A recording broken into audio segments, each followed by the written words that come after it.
ia harus dilakukan supaya ianya tidak berlaku seperti mana pada hari ini. YB ada nama calon Ketua Menteri Melaka? Dia sebenarnya kalau kita lihat untuk menentukan seorang ketua menteri itu adalah di bawah budi bicara Tuan Yang Utama Tun. Itu sebab bila kita di Pakatan Harapan itu, bila kita mendapat majoriti itu, tugas kita adalah untuk berjumpa dengan Tuan Yang Utama Tun dan kita akan menamakan seorang ketua menteri bagi mewujudkan kerajaan yang stabil. Sebab itu memang kita tahu bahawa individu yang sewajarnya menamakan ketua menteri itu adalah daripada Tuan Yang Utama Tun itu sendiri. Cuma kita tidak diberikan ruang itu. Permohonan kita sudah buat tetapi sehingga hari ini memang kita tidak diberikan ruang itu.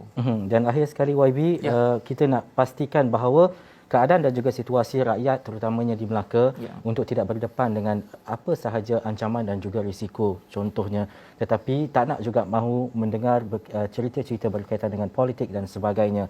Fokus utama adalah perkara untuk melihat kepada kestabilan yang lebih ampuh, yang lebih baik di Melaka khususnya. Apa yang boleh YB katakan untuk melihat kepada Melaka yang lebih baik?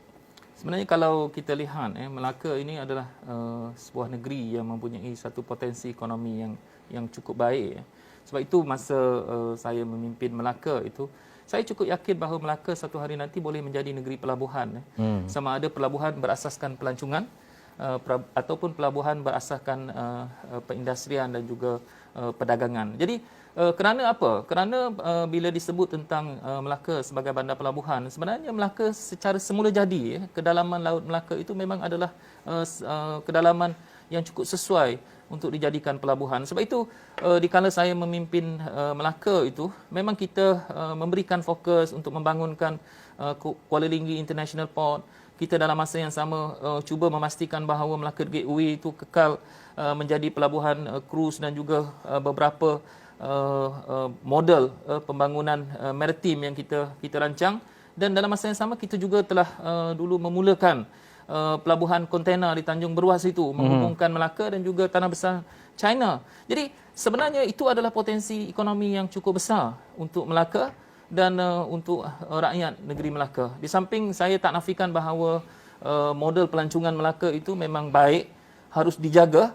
Tapi dalam masa yang sama kita harus juga melihat dulu kita meletakkan beberapa sektor-sektor termasuk dalam sektor kesihatan. Dan saya fikir sektor kesihatan Melaka itu boleh berkembang supaya sektor kesihatan itu juga